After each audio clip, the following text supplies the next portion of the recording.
Hello दोस्तों, स्वागत है आपका अपने यूट्यूब चैनल ज्ञान मेधा क्लासेस में। आज हम कक्षा 10 गणित अनसॉल्व्ड पेपर 2025 जो सेट नंबर 3 है, जिसका अल्फ़ाबेटिक कोड है BX। ठीक है, इसमें हमने कुछ क्वेश्चनों को हल किया था। आज हमारा खंड दूसरे का जो दूसरा क्वेश्चन है, इसमें दूसरे का जो हमको किन्हीं 5 खंडों को हल करना होता है, इसमें से जो पहला क्वेश्चन है ना, दूसरे का उसको हम हल करते हैं। यहाँ पे दिया है 2.5 सेंटीमीटर त्रिज्या के एक वृत्त की 4 सेंटीमीटर लंबी एक जीवा PQ है। P और Q पर इस प्रकार स्पर्श रेखाएं परस्पर एक बिंदु T पर प्रतिच्छेद करती हैं। TP की लंबाई ज्ञात कीजिएगा। क्वेश्चन के अकॉर्डिंग पहले हम क्या करते हैं, इसका चित्र को खींच लेते हैं, बना लेते हैं, फिर अच्छे से समझते हैं। सबसे पहले एक वृत्त बनाते हैं। इसकी त्रिज्या कितनी है? 2.5 सेंटीमीटर है ना। तो यहाँ पे एक वृत्त बना लिया जाता है।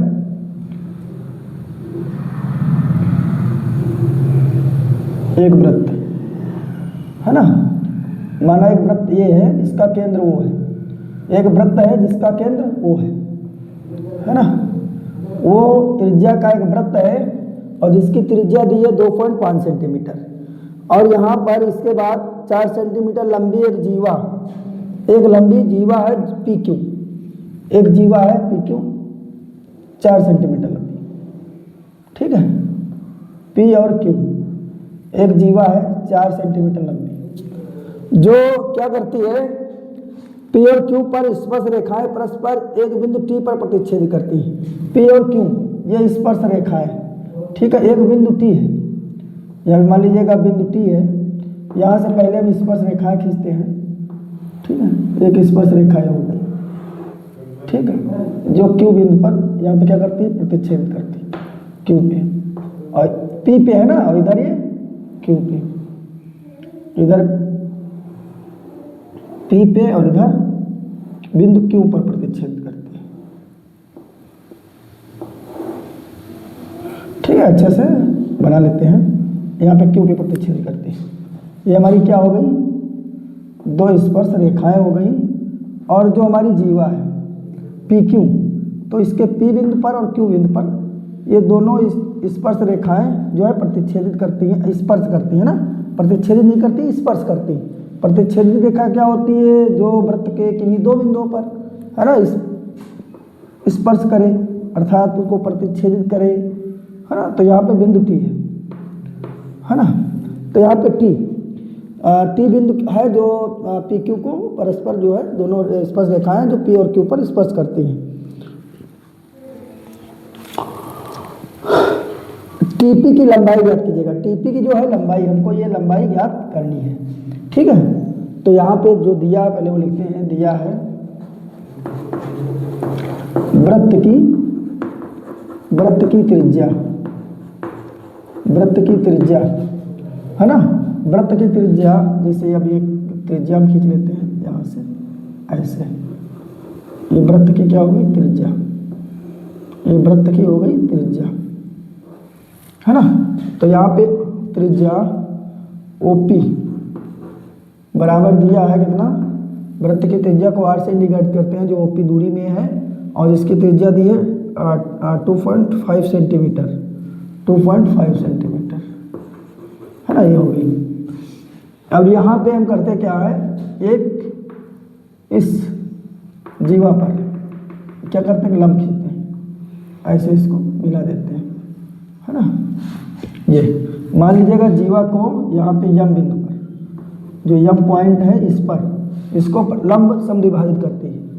जो जीवा पर डाला गया लंब जो होता है, जीवा को बराबर 2 भागों में विभाजित करता है। ठीक है, जीवा किसी बाह्य बिंदु से जीवा पर डाला गया लंब, केंद्र से डाला गया लंब जीवा को बराबर 2 भागों में लंब समद्विभाजित करता है। ठीक है, तो यहाँ पे ये दिया है हमारा PQ दी है, जीवा की लंबाई दी है, जीवा की लंबाई PQ बराबर दिया है, कितना दिया है, PQ बराबर दिया है 4 सेंटीमीटर दिया है। अब यह पी क्यू 4 सेंटीमीटर है, तो ये पी एम, जो पी एम बराबर होगा एम क्यू के, है ना, ठीक है, जीवा पर डाला गया लंब, जीवा पर बाह्य बिंदु से केंद्र पर डाला गया लंब, केंद्र द्वारा डाला गया लंब जीवा को समद्विभाजित करता है।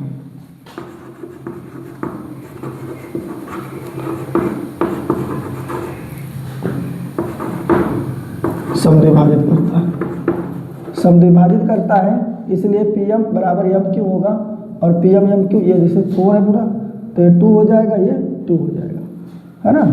या यहाँ पे लिख सकते हो जो हमारा पी एम होगा, पी एम बराबर कितना हो जाएगा, पी एम बराबर हो जाएगा पी क्यू बाई 2, है ना।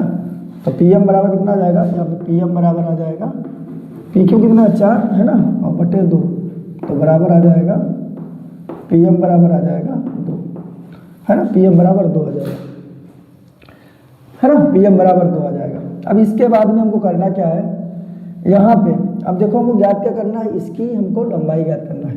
तो इसकी लंबाई ज्ञात करने के लिए, जैसे हमको इसकी भी लंबाई नहीं ज्ञात है, इसकी भी नहीं ज्ञात है, तो इसके लिए हमको क्या करना पड़ेगा, सबसे पहले हमको त्रिभुजों को यहाँ पे देखते हैं, ये सब लंब है ना, और एक ये तो लंब होता है, क्योंकि त्रिज्या क्या होती है, स्पर्श रेखा पर लंब होती है ना। तो ये जो ये त्रिभुज है और ये त्रिभुज है, इन दोनों त्रिभुजों को हमको क्या करना होगा, समरूप करना होगा, दोनों त्रिभुजों को क्या करना होगा, समरूप करना होगा। तो इसके लिए पहले हम क्या करते हैं, इसकी लंबाई ज्ञात कर लेते हैं, ये केंद्र से और इस जीवा के बीच की दूरी हम ज्ञात करते हैं, ठीक है। इसके लिए हम क्या करेंगे, समकोण त्रिभुज, समकोण त्रिभुज पी एम ओ में, ठीक है, समकोण त्रिभुज, समकोण त्रिभुज पी एम ओ में, है ना। यहाँ पे क्या लगा देंगे, पाइथागोरस प्रमेय से, पाइथागोरस प्रमेय से, यहाँ पे पाइथागोरस प्रमेय का प्रयोग करेंगे। यहाँ पे समकोण के सम्मुख भुजा कर्ण होगी, तो पी ओ या ओ पी का स्क्वायर बराबर क्या हो जाएगा, ओ पी का स्क्वायर बराबर हो जाएगा पी एम का स्क्वायर और प्लस एम ओ का स्क्वायर या ओ एम का स्क्वायर, है ना। ओ पी हमको मालूम है क्या है, त्रिज्या है हमारी, तो 2.5 का होल स्क्वायर बराबर पी एम कितनी है, 2 का स्क्वायर प्लस ओ एम हमको नहीं ज्ञात है, इसको निकालना है, ठीक है।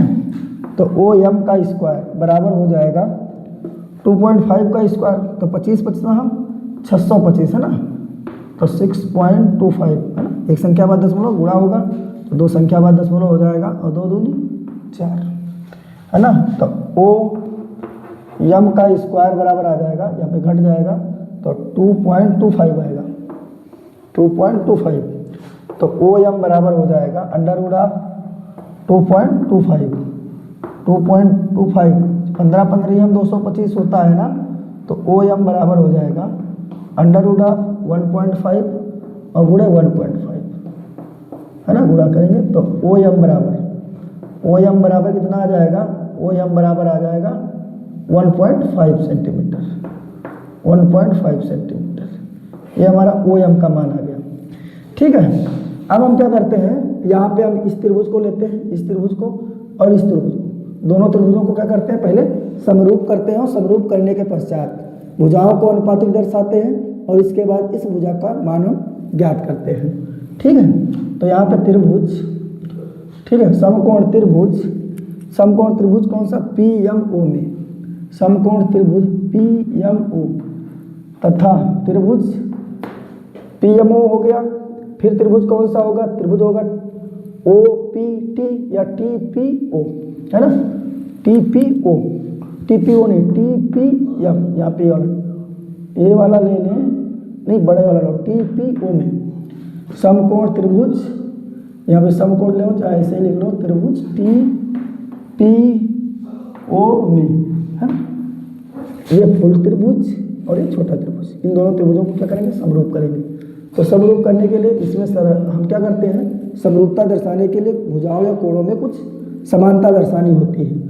तो यहाँ पे हम देखते हैं जो हमारा इस छोटे वाले त्रिभुज में ये कोण समकोण है, कौन सा कोण PMO, PMO बराबर है कोण TPO के, कोण TPO है ना। ये तो जानते हैं P क्यों समकोण है, क्योंकि किसी त्रिज्या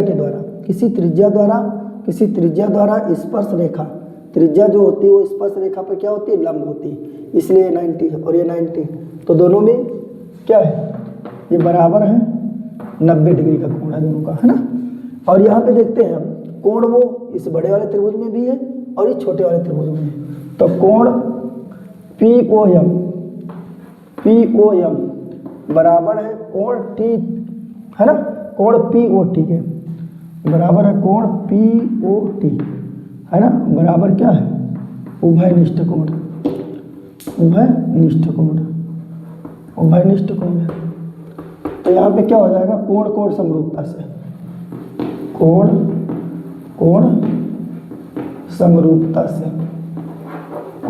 समरूपता से त्रिभुज, है ना, त्रिभुज PMO समरूप है, त्रिभुज TPO, है ना, दोनों समरूप हो गए। अब जब समरूप है हमको देखो ये भुजा निकालनी है ना, तो समरूप है तो इसलिए क्या हो जाएगा PM बटे TP, PM है ना बटे TP बराबर PM बटे हो गया, देखो इसका भुजा कौन सी हो गई, PM हो गई छोटे वाले की, और ये बड़े वाले की TP हो गई, बराबर में। अब देखो हम क्या करते हैं, अब यहाँ पे इसी के आधार पे लिखते हैं, ठीक है। तो OP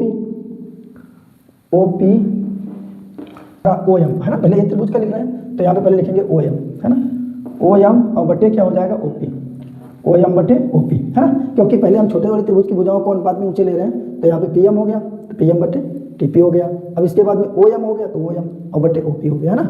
अब यहाँ पे क्या करते हैं, भुजाओं का मान जो हमको यहाँ पे ज्ञात है उनका मान रख लेते हैं। देखो PM का मान कितना है, 2 है, और बटे TP का मान, T और P का मान हमको निकालना है, TP बराबर OM का मान, OM तो हमने निकाला ना 1.5 भी निकाले ना, OM तो 1.5 और OP जो त्रिज्या है वो कितना है 2.5, है ना।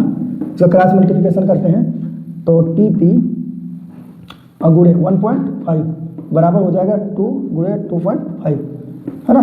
तो TP बराबर हो जाएगा, है ना, 2 गुणे 2.5 और बटे 1.5, है ना, 1.5, ये दशमलव से दशमलव हट जाएगा, 5 तिया 15 और 50 25, तो TP बराबर कितना आ जाएगा, 5 दूनी 10 बटे 3, है ना, 10 बटे 3 सेंटीमीटर।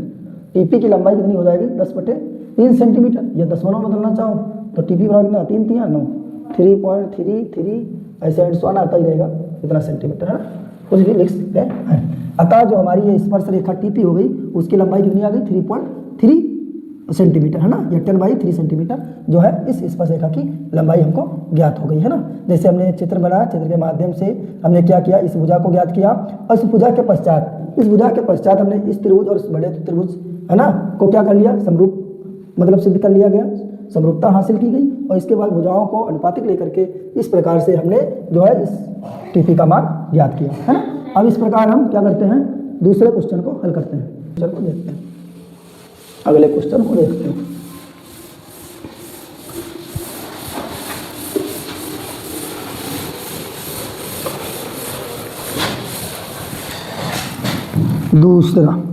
दूसरे का खा क्वेश्चन है। यहाँ पे दिया है चित्र में, एक चित्र बना हुआ है D समांतर AC, चित्र में जो D है उस पैरेलल है AC के, D समांतर AC तथा जो DF है, DF समांतर है पैरेलल है किसके, यही, तो सिद्ध कीजिए, सिद्ध करना है BF बटे FE बराबर B बटे EC, BE बटे EC, है ना। ये हमको क्या करना है, सिद्ध करना है, ये हमको दर्शाना है ना। पहले सर्वप्रथम हम चित्र को बनाते हैं, यहाँ पे चित्र बना लिया जाता है। है ना। यहाँ पे एक चित्र बना हुआ है A B C, A B और यहाँ पे है सी, ए बी सी एक चित्र है ना, त्रिभुज है और यहाँ पे ऐसे, और दूसरा ऐसे और तीसरा ऐसे, है ना, यहाँ पे ऐसे और अब यहाँ पे नामकरण कर लेते हैं। यहाँ पे इसका यफ हो गया और यहाँ पे ई हो गया और इसका मान क्या हो गया, डी हो गया, है ना। ऐसा चित्र बना हुआ है और यहाँ पे जो हमारा डी है, डी ई, ये डी जो समांतर है किसके, डी समांतर ए सी, ये भुजा जो है, ये भुजा किसके समांतर है, ए सी के, है ना। थोड़ा चित्र में कम ज़्यादा है, कोई सवाल पे ध्यान देते हैं। और हमारा जो डी एफ है, ये डी एफ है, ये समांतर किसके है, ए ई के, है ना, डी एफ समांतर ए ई, है ना। तो यहाँ पे सर्वप्रथम, है ना, डी समांतर ए सी से हल करना है। यहाँ पे जो डी है वो समांतर है ए सी, है ना। तो यहाँ पे थेल्स प्रमेय से जो समांतर होती हैं, थेल्स प्रमेय से, थेल्स प्रमेय से, है ना, थेल्स प्रमेय का प्रयोग करते हैं। जब दो रेखाएं समांतर होती हैं तो भुजाएं समानुपातिक होती हैं। तो यहाँ पे त्रिभुज कौन सा बनेगा, यहाँ पे जो डी समांतर ए सी, डी ई, है ना, डी समांतर ए सी, तो पूरा त्रिभुज ए बी सी में, त्रिभुज ए बी सी में, है ना, थेल्स प्रमेय का प्रयोग करेंगे। तो यहाँ पे ए डी बटे डी बी, ए डी और बटे डी बी बराबर हो जाएगा ए डी बटे डी बी। अब यहाँ पे हो जाएगा, ये हमारा डी समांतर है ना, ई सी या सी, ई सी और बटे में क्या हो जाएगा, बी, ई सी बटे बी, है ना। ये इक्वेशन कौन सी हो जाएगी, फर्स्ट हो जाएगी, है ना। दूसरा दिया है तथा डी एफ जो है वो समांतर है ए ई के, डी एफ समांतर ए ई, तो इसमें भी थेल्स प्रमेय का प्रयोग करेंगे। जब ये समांतर है तो यहाँ पे इसकी जो भुजाएं होंगी वो समानुपातिक होंगी। तो यहाँ पे त्रिभुज कौन सा बन रहा है इसमें, यहाँ पे जो हमारा डी एफ, ये डी एफ और समांतर किसके, ए ई के, तो त्रिभुज बनेगा बी ए ई, है ना। त्रिभुज बी ए ई में, बी ए ई में ध्यान देना है, इसको नहीं, बी ए ई को, क्योंकि ए इसके समांतर है तो त्रिभुज इतना सा, है ना। तो यहाँ पे क्या हो जाएगा, ए डी बटे डी बी, ए डी बटे डी बी बराबर, यहाँ पे क्या हो जाएगा, ई एफ और बटे क्या हो जाएगा, बी एफ, है ना। ये इक्वेशन हो गई सेकेंड, है ना। हमको ध्यान देना है कि इस भुजा को जिस सीक्वेंस में हम लेंगे उसी सीक्वेंस में हमको इधर की भुजाओं को भी अनुपात में लेना होगा। अब इसके बाद समीकरण फर्स्ट व सेकंड से, समीकरण फर्स्ट व सेकंड से, समीकरण फर्स्ट व सेकंड से। अब यहाँ पे देखते हैं लेफ्ट के इक्वल है, लेफ्ट वाला साइड जो है लेफ्ट साइड के इक्वल है दोनों इक्वेशंस में, तो ये राइट वाला राइट के इक्वल होगा, राइट वाला राइट के इक्वल होगा, है ना। तो ई सी और बटे बी ई बराबर में ई एफ और बटे क्या हो जाएगा, बी एफ, है ना, ये हो जाएगा, है ना। अब देखते हैं इन दोनों इक्वेशन से हमको ये मान प्राप्त हुआ, ये भुजाओं का रेशियो हमको प्राप्त हुआ। अब हमको ज्ञात क्या करना, बी एफ बटे एफ ई, है ना, और बी बटे ई सी। यहाँ पे सीक्वेंस थोड़ा क्रम चेंज है, तो इसको सबसे पहले हम क्रॉस मल्टीप्लिकेशन कराते हैं, ई सी और गुणे बी एफ हो जाएगा, बराबर में बी गुणे ई एफ हो जाएगा, है ना, बी ई गुणे ई एफ, क्रॉस मल्टीप्लिकेशन करते हैं। जो हमको सिद्ध करना उसके अकॉर्डिंग हम लिखते हैं। हमको लेफ्ट में वी एफ लेना है तो इसको वी एफ, और फिर हमको क्या लेना है, एफ ई लेना है, तो एफ ई इधर है ना, तो ये राइट हैंड साइड है तो इधर आएगा, क्या में हो जाएगा, गुणे में हो जाएगा ना, गुणे में है तो इधर आएगा, बटे में हो जाएगा।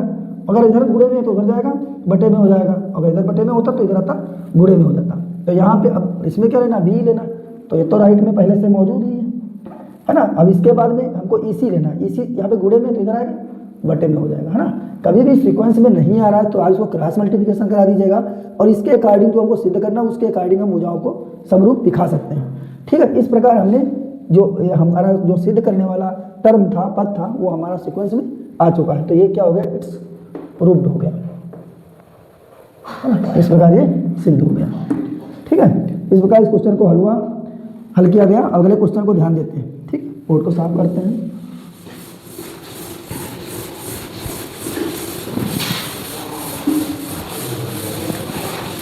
अब दूसरे का कौन सा गा क्वेश्चन, गा क्वेश्चन यहाँ पे देखिए किसी एपी के प्रथम 9 पदों का योग दिया, एपी में है ना, अर्थमेटिक प्रोग्रेशन इसमें दिया है 9 पदों का योग, यस एन बराबर कितना 81 तथा ठीक है, और प्रथम 17 पदों का यस 17 बराबर दिया है कितना का योग 289, 17 पदों का योग कितना 289 ये दिया हुआ है। तो हमको याद क्या करना है, हमको उसका प्रथम पद और सर्वांतर याद करना है। तो सर्वप्रथम हम हल करना है, अब हल में यस 9 बराबर 81 से है ना, इसको एस एन का फार्मूला लगाएंगे। एस एन का फार्मूला तो सभी को ज्ञात ही है। फार्मूला एस एन बराबर क्या होता है, n/2 बड़े ब्रैकेट में 2a plus n-1 into D है ना, इस फार्मूले का प्रयोग करते हैं। तो यस 9 बराबर 9/2 n की जगह पे 9 है और 2a प्लस 9-1 इंटू डी है ना। अब यस 9 का मान कितना 81 बराबर में 9/2 है ना, और यहाँ पे हो जाएगा 2a और प्लस 9-1 तो यट डी है ना, यट डी होगा। अब यहाँ पे हम क्या कर सकते हैं, 2 कॉमन ले सकते हैं, 9/2 गुणे 2 बाहर निकाल लेते हैं तो a प्लस 4d बचेगा है ना, 2 से 2 कैंसिल आउट हो जाएगा। अब इसको हम लिख सकते हैं, इसको हम गुणा कर सकते हैं 9a और प्लस 9 चौक 36 है ना, 36d बराबर कितना 81 है ना, ऐसे लिख सकते हैं है ना। देखो यहाँ पे 2 हमने बाहर निकाल लिया तो ये बचा और 4d बचा, ठीक है। और इसके बाद में हमने क्या कर लिया, गुणा कर लिया, तो इक्वेशन हो गई फर्स्ट। अब हम क्या करते हैं, यस 17 से, यस 17 बराबर कितना उससे लिख लीजिए, यस 17 बराबर 289 से इसका प्रयोग करते हैं। यस 17 तो यहाँ पे 17 का मान कितना दिया, तो यस 17 फार्मूला होता है n/2 अर्थात 17/2 है ना, ब्रैकेट में 2a और प्लस n-1 17-1 इंटू डी बराबर 289 है ना, 17/2 2a और प्लस 17 में से एक जाएगा ना 16d बराबर 289। अब यहाँ पे क्या करते हैं 17/2 2a तो यहाँ पे 2 कॉमन ले लेते हैं, 2 क्या करते हैं कॉमन ले लेते हैं है ना, तो 2 कॉमन लेंगे तो यहाँ पे बचेगा a प्लस 8d बराबर 289 है ना, 2 से 2 कैंसिल आउट हो जाएगा है ना, तो a प्लस 8d बराबर 289 और ये गुणे में है तो इधर आएगा बटे में हो जाएगा है ना, 17 289 तो a प्लस 8d बराबर 17 हो जाएगा ना। देखो यहाँ भी हम चाहते तो क्या कर सकते थे, यहाँ पे थोड़ा सही कर लेते हैं, क्या फ़ायदा गुणा करें अगर राइट साइड में चला जाएगा ना, तो यहाँ पे क्या हो जाएगा, ये देखो 9 है ना, तो यहाँ पे आ जाएगा 81/9 बराबर में हो जाएगा a प्लस 4d है ना। देखो ये 9 गुणे में था है ना, a प्लस 9 और a प्लस 4d बचेगा, 9 इधर गुणे में चला जाएगा, गुणे में है तो बटे में जाएगा, 9-9 81 तो a प्लस 4d बराबर कितना आ जाएगा 9-9 81 9 आ जाएगा ना, इक्वेशन फर्स्ट हो जाएगा, थोड़ा सरल हो जाएगा ठीक है। इसके बाद में इक्वेशन फर्स्ट हो गई और ये इक्वेशन सेकेंड हो गई है ना, समीकरण फर्स्ट व सेकेंड से। अब यहाँ पे देखते हैं ध्यान से, यहाँ पे a प्लस का, यहाँ भी प्लस का, यहाँ पे 4d यहाँ पे 8d, तो यहाँ पे समान है a और समान चिन्ह, तो समीकरण फर्स्ट में से सेकेंड को घटाने पे, या समीकरण सेकेंड में से है ना, में से फर्स्ट को घटाने पर घटाते हैं तो यहाँ पे a प्लस 8d और बराबर में 17 है और यहाँ पे a प्लस 4d बराबर 9 है। घटाएंगे निशान चेंज होगा है ना, ये से कैंसिल आउट हो जाएगा, 8d से 4d जाएगा, 4d बचेगा और 17 से 9 जाएगा तो 8 बचेगा है ना, तो d बराबर 8/4 आएगा तो d बराबर 4 दूनी 8 हो जाएगा।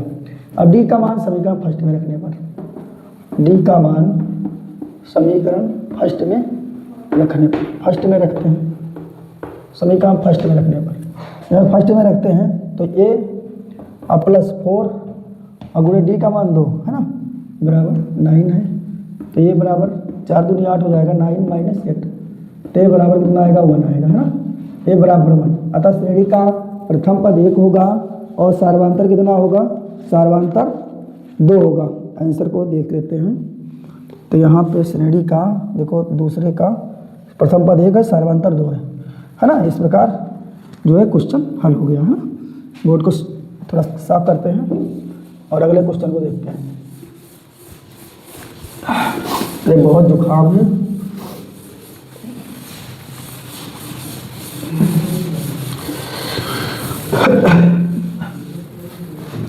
दूसरे का अब घा क्वेश्चन है। दूसरे का घा क्वेश्चन है। यहाँ पे द्विघात बहुपद दिया है,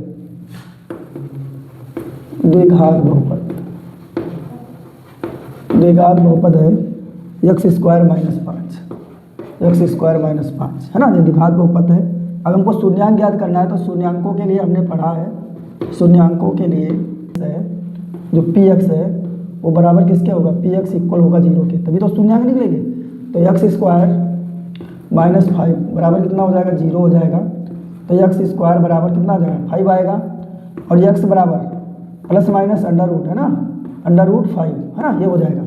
तो यहाँ पे प्लस माइनस आएगा तो यहाँ पे प्लस, क्योंकि अंडर रूट 5 का अगर हम वर्क करेंगे, है ना, और चाहे माइनस करें, है ना, वर्क करने पर भी प्लस प्लस ही रहेगा और उस करेंगे तब भी माइनस करेंगे तभी क्या होगा, माइनस होगा, तभी वो प्लस हो जाएगा। तो इसलिए एक बार धनात्मक चिन्ह लेते हैं, एक बार ऋणात्मक लेते हैं। तो x बराबर आएगा, धनात्मक चिन्ह लेंगे तो x बराबर √5 आ जाएगा।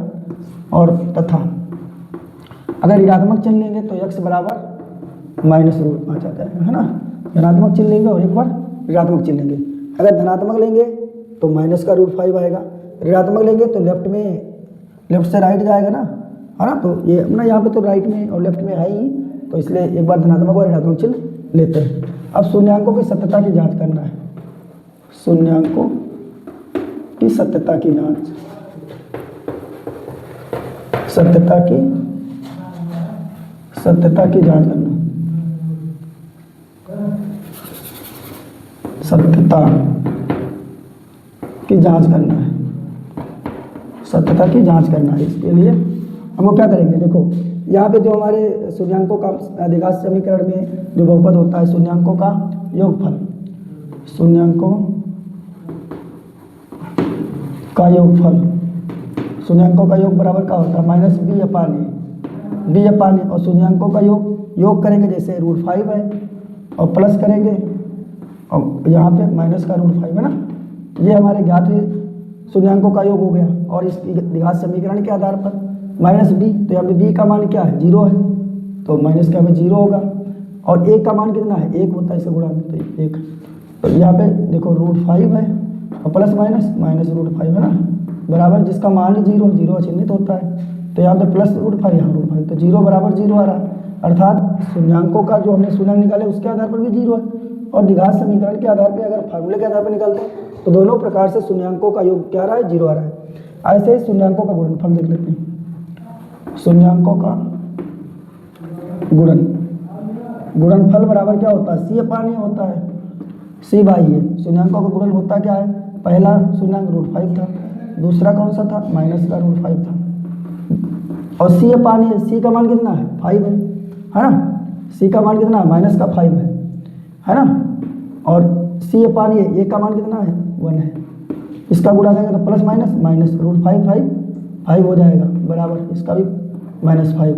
अतः दोनों कंडीशनों में, है ना, अतः दोनों कंडीशनों में हमारा शून्यांकों का योग का गुणनफल क्या है, समान है ना। इस प्रकार जो ज्ञात जो हमारे शून्यांक है वो सत्य है, ठीक है। और इस प्रकार जो हमारा दूसरे का घा क्वेश्चन था वो सरल हो चुका है। बोर्ड को साफ करते हैं, अगले क्वेश्चन को देखते हैं।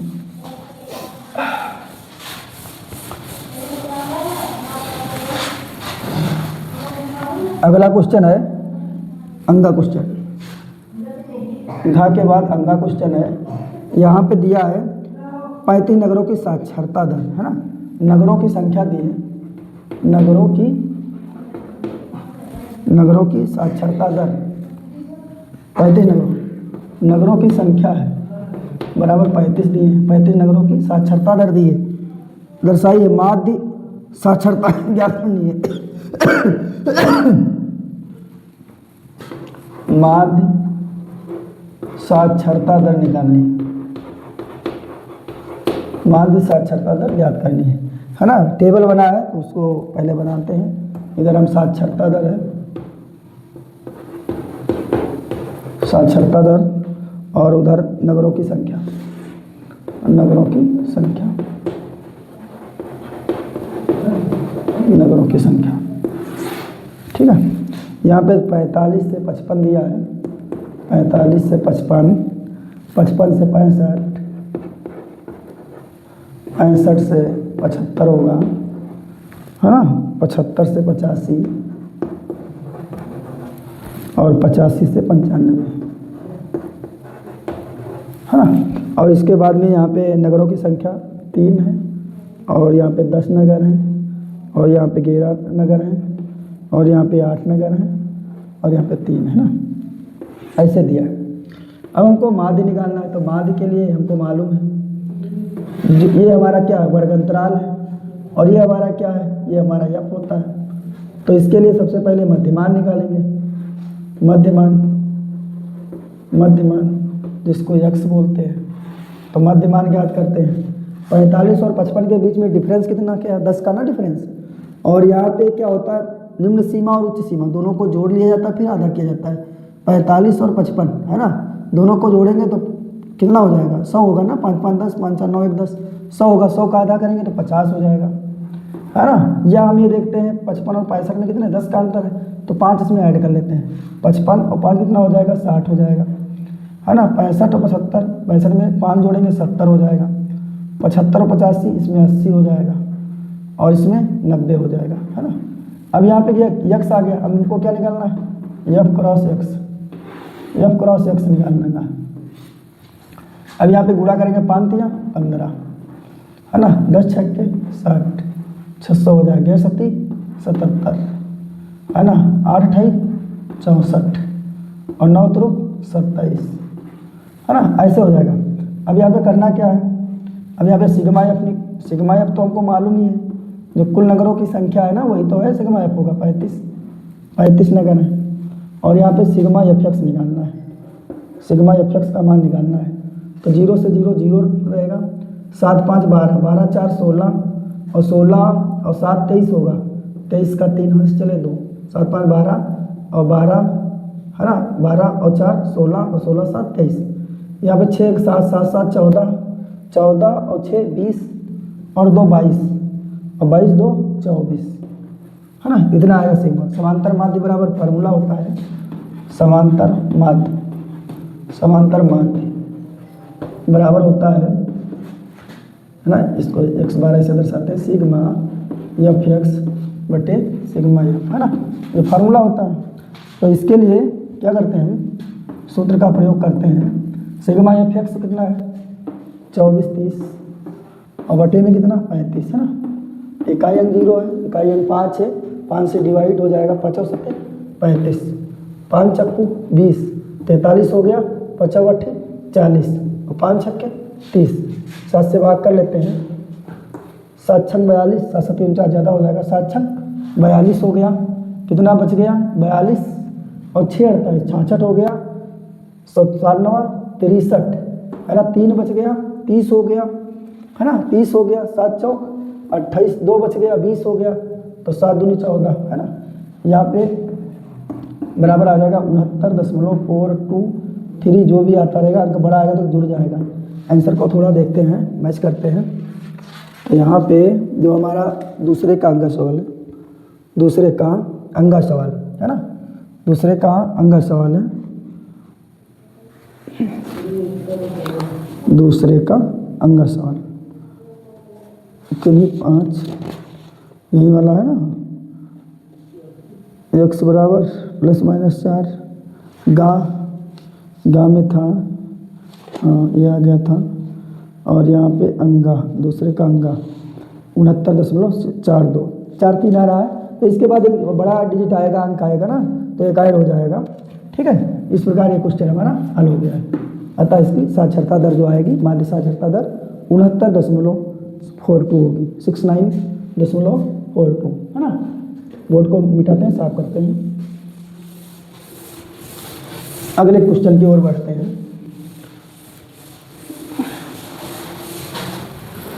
अगला क्वेश्चन, और इस क्वेश्चन जो हमारा दूसरे के जो 4 नंबर के क्वेश्चंस हैं उसमें का ये लास्ट क्वेश्चन है ना।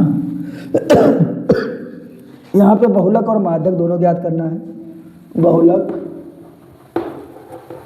व माध्यक ज्ञात कीजिए।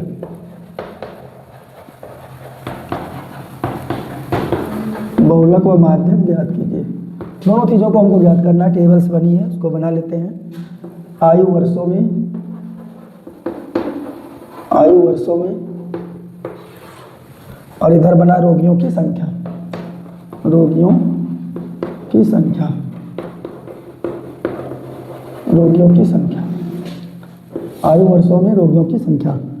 ठीक है। 5 से 15 वर्ष वाले जो बच्चे हैं वो 6 हैं, और 15 से 25 वर्ष वाले जो मरीज रोगी हैं वो 11 हैं, और यहाँ पे 25 से 35 ईयर्स वाले 21 बच्चे हैं, 21 मरीज है ना, और 35 से 45 हैं रोगियों की संख्या है 23, और 45 से 55 वाले रोगियों की संख्या 14 है, और 55 से 65 वर्ष वाले जो बच्चे हैं वो कितने हैं? 5 है ना। या 55 से 65 वाले बच्चे थोड़ा ना होंगे, रोगियों की संख्या है ना, तो ये रोगियों की संख्या है ना। बच्चे तो यहाँ 5 से 15 तक। ठीक है। इसके बाद जो भी रहेंगे वो रोगी के कैटेगरी में आएंगे, एडल्ट हो जाएंगे। तो यहाँ पे हमको ज्ञात क्या करना है? हमको यहाँ पे बहुलक और माध्यक दोनों ज्ञात करना है। ठीक है। तो सबसे पहले हम बहुलक को ज्ञात करते हैं, और बहुलक के लिए जो भी आंकड़े हैं उनको हम ज्ञात कर लेते हैं, समझ लेते हैं। बहुलक का फार्मूला होता है, बहुलक बराबर होता है, यम बराबर होता है, यहाँ पे होता है यल प्लस ब्रैकेट में F1 माइनस F0 बटे 2F1 minus F0 minus F2, और गुणे में क्या रहता है? H रहता है ना, गुणे में H रहता है। अब यहाँ पे ध्यान देते हैं F1 क्या है। तो F1 क्या होता है? जो हमारी ये रोगियों की संख्या है, अर्थात जो ये इसको हम बारंबारता बोलते हैं। ठीक है। तो यहाँ पे जो जिसकी बारंबारता ज़्यादा होगी वो हमारा F1 होगा। ये हमारा F1 हो गया। इसके ऊपर वाला हमारा क्या हो गया? F0 हो गया। जस्ट इसके नीचे वाला F1 के F2 हो गया। और F1 के सम्मुख जो वर्ग अंतराल दिया है उसकी जो निम्न सीमा है वो हमारी क्या होती है? यल होती है ना। ये यल हो गया। और जो उच्च सीमा और निम्न सीमा के बीच का जो डिफरेंस होता है वो हमारा H होता है। तो 5 और 15 के बीच में अंतर कितने का? 10 का। तो इन आंकड़ों का मान हम यहाँ पे रखते हैं। यल बराबर हमारा कितना है? यल बराबर 35 है, और प्लस F1 का मान कितना है? F1 का मान 23 है, और माइनस F0 का मान कितना है? 21 है, बटे 2F1, तो 2 गुणे 23, माइनस F0 का मान कितना? 21 है, और माइनस F2 का मान कितना है? 14 है ना, और गुणे में H कितना? 10 है, बराबर 35, और प्लस 23 में से 21 जाएगा, 2 बचेगा, बटे में 23 दूना 46, और माइनस 21 से जुड़ जाएगा, तो 4 1 5 और 2 1 3, 35 हो जाएगा, है ना, और गुणे 10,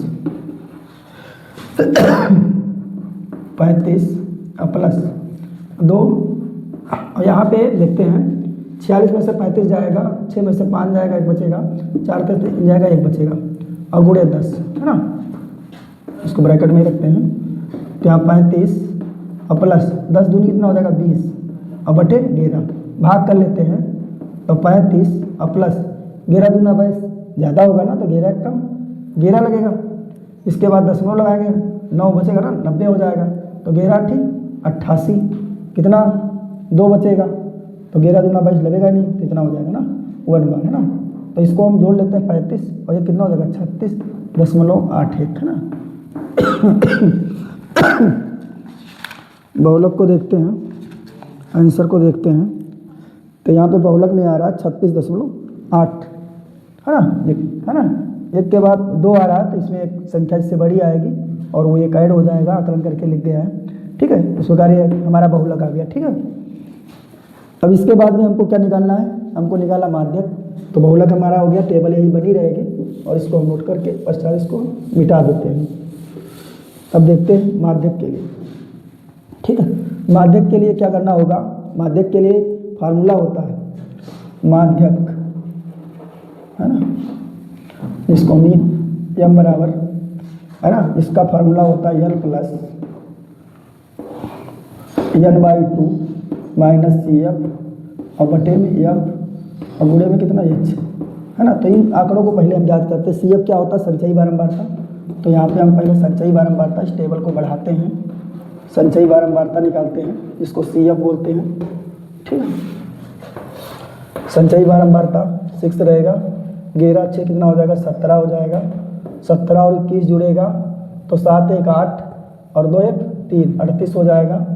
अब 38 में ये 23 जुड़ेगा, 8 3 11 का 1, है ना, और 3 2 5 1 6, है ना, 61 हो जाएगा। 61 और 14 तो 4 1 5, है ना, और 6 1 7, है ना, और इसके बाद में ये जुड़ेगा 75 और 5 कितना हो जाएगा, 80 हो जाएगा, है ना, 80 हो जाएगा, ठीक है, 80। अब यहाँ पे देखो जोड़ लेते हैं, 6 1 7 7 1 8 8 3 11 11 4 15 15 5 20 का 0 और 2 1 3 और 3 2 5 5 1 6 और 6 और 2 8 80 आता है ना। तो इस प्रकार इसका जो अंतिम CF का जो अंतिम पद होगा वो इस बारंबारता के योग के बराबर होता है। तो इसलिए हम इसको ज्ञात कर सकते हैं कि हमने जो संचयी बारंबारता निकाली है वो सही है, कहीं कोई स्टेप गलत तो नहीं हुए हैं, ठीक। अब इसके बाद हम ध्यान देते हैं जो इसमें F1 कौन सा लेना होगा और F2 कौन सा लेना होगा। तो n/2 मतलब क्या होगा, n/2 हमारा कितना होगा, 80 40 होगा, और 40 किस वर्ग अंतराल में मिलेगा, 40 वर्ग अंतराल 35 और इस 45 में मिलेगा। या फिर ऐसे ना समझ में आए तो हम ऐसे भी समझ सकते हैं, जो उच्च बारंबारता है ना, n/2 करेंगे, फिर उसका जो देखेंगे वर्ग अंतराल कौन सा मिल रहा, कौन सी संख्या के बीच में आ रहा है। तो यहाँ पे जो हमारी उच्च बारंबारता है, देखो 35 और 45, n/2, n बराबर 80 आया ना, और n/2 कितना आएगा, n/2 हमारा, n/2 हम निकाले हैं, n/2 बराबर कितना हो जाएगा, 40 हो जाएगा। और 40 35 और 45 वाले वर्ग अंतराल में इस आधार पे हम भी क्या कर सकते हैं कि F हमारा 23 होगा, है ना। और जो वर्ग अंतराल होता है, जो हमारी बारंबारता होती है, बारंबारता के जो ऊपर होती है ना, सम्मुख CF ये हो गई, इसके ऊपर जो CF होता है संचयी बारंबारता, उसको हम लेते हैं, ये हमारा CF हो गया, है ना। इस CF को लेंगे, इस संचयी बारंबारता का मान रखेंगे। और जो हमारा उच्च बारंबारता है, जो हमने बारंबारता निकाली या, और उसकी जो निम्न सीमा होती है उसको L, है ना। तो यहाँ पे इसका मान रखते हैं बराबर, L का मान कितना 35 और प्लस n कितने नंबर ऑफ 80 है, और n/2 कितना है 40 और माइनस CF का मान कितना है 38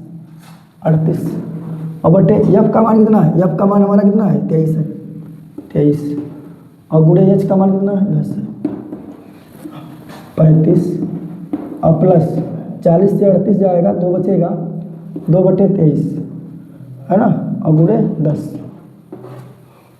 तो यहाँ पे 35 और प्लस 10 दूनी कितना हो जाएगा 20 और बटे 23, है ना। तो यहाँ पे क्या हो जाएगा 35 और प्लस, इसको हम भाग करेंगे, जैसे 20 को भाग देना है 23 से, सबसे पहले भाग दे लो, दशमलव बदल लो, फिर जोड़ लो, आसान है। इसका LCM लो, इसको गुणा करो, फिर जोड़ो, फिर भाग करो, तो इससे कोई मतलब नहीं।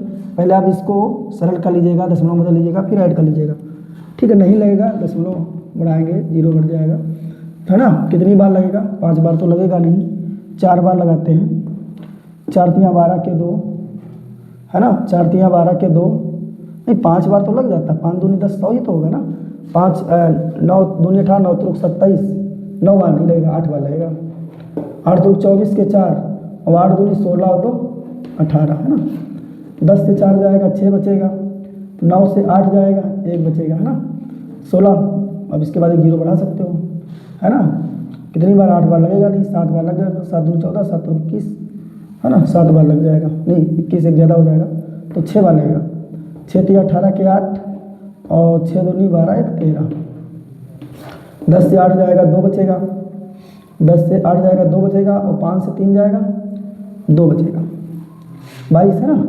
अब इसके बाद देखो 2 अंकों तक निकाल लीजिएगा, ज़्यादा यहाँ पर 0.86 आएगा, है ना।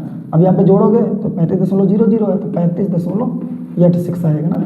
ये इसका क्या हो जाएगा, ये इसका माध्यक आ जाएगा, ठीक है। आंसर को देखते हैं, 35.87 आता है। तो इसके बाद थोड़ा बड़ा डिजिट आएगा ना, तो उसको ऐड कर लेंगे, या इतना ही लिख देंगे, कोई प्रॉब्लम नहीं, ठीक है। तो इस प्रकार हमने जो दूसरा क्वेश्चन जो 4 नंबर वाले 4 अंक वाले जो भी क्वेश्चन थे उनको हमने हल किया है।